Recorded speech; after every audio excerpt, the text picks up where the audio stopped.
Hello प्यारे बच्चों। आज हम कक्षा 8 की विज्ञान विषय की वर्कशीट नंबर 2 कर रहे हैं। यह 13 जुलाई के लिए आई है। इसमें हम प्रजनन के बारे में पढ़ेंगे। चलिए बच्चों शुरू करते हैं। नमस्कार बच्चों, क्या आपको सजीवों की विशेषताएं याद हैं जो उन्हें निर्जीव चीजों से अलग बनाती है? सजीव और निर्जीव वस्तुओं की विशेषताएं हमने 7th क्लास में पढ़ी थी। सजीव भोजन खाते हैं, सांस लेते हैं, चल फिर सकते हैं, जबकि निर्जीव ऐसा नहीं करते हैं। क्या इसके अलावा आपको और विशेषताएं भी याद हैं? प्रजनन उन विशेषताओं में से एक है, हाँ या नहीं? बच्चों, क्या प्रजनन सजीवों में होता है, निर्जीवों में होता है? हाँ, प्रजनन उन विशेषताओं में से एक है। यह सजीवों में होता है और निर्जीव वस्तुओं में या चीजों में नहीं होता है।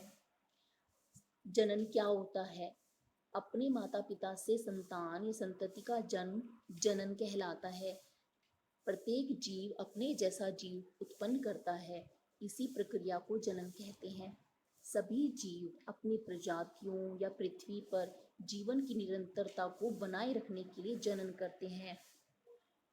लेकिन जीव जनन कैसे करते हैं? आज आपको जीव जनन कैसे करते हैं इस प्रश्न का उत्तर मिलेगा।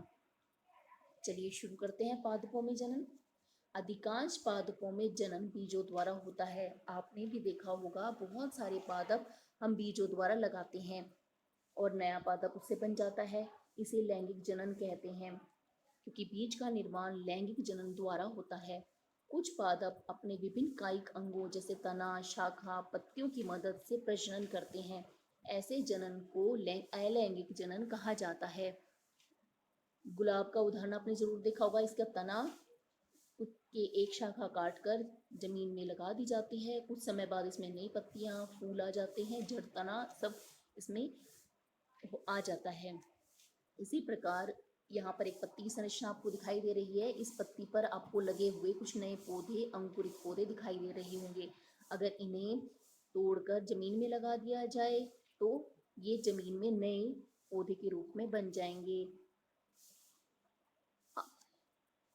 आलू के ऊपर इस तरह की संरचनाएं जरूर देखी होंगी। ये संरचनाएं आलू में जनन का कार्य करती हैं। अगर हम इसके कुछ पार्ट्स को काट कर जमीन में लगा देते हैं तो नया पौधा बन जाता है। इस प्रकार के जनन को अलैंगिक जनन कहते हैं, जिसमें बीज का इस्तेमाल नहीं होता। तना, शाखा और पत्तियों की मदद से प्रजनन किया जाए या नया पौधा लग जाए। जंतुओं में जनन कैसे होता है? सभी जीव जनन के लिए या तो अंडे देते हैं। अंडे देने वाले जीव आपने देखे होंगे, मुर्गी, चिड़िया, कबूतर। ऐसे जीवों को हम अंडप्रजक कहते हैं। अंडा कुछ समय बाद बड़ा हो जाता है और उसके अंदर से छोटा सा बच्चा उसका निकल के आ जाता है। या कुछ जीव शिशु को जन्म देते हैं। ऐसे जीवों को हम जरायुज कहते हैं। जैसे बंदर शिशु को जन्म देता है, कुत्ता, बिल्ली, मानव। अब इससे संबंधित हमें प्रश्न करने हैं। स्वयं को जांचिए। अंडे देने वाले कुछ जंतुओं के नाम लिखिए। अंडे देने वाले जंतुओं के नाम हैं मुर्गी, चिड़िया,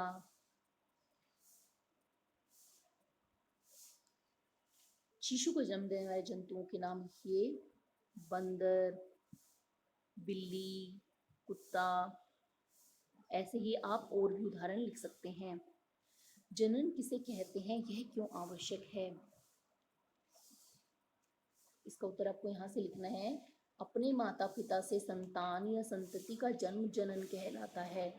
जनन के कारण जीवन बना रहता है। सभी जीव अपनी प्रजातियों या पृथ्वी पर जीवन की निरंतरता को बनाए रखने के लिए जनन करते हैं। यह आपके प्रश्न 3 का उत्तर है। अच्छा बच्चों, आज की वर्कशीट में हमें इतना ही करना है। जल्द ही नेक्स्ट वर्कशीट के सॉल्यूशन के साथ मिलेंगे।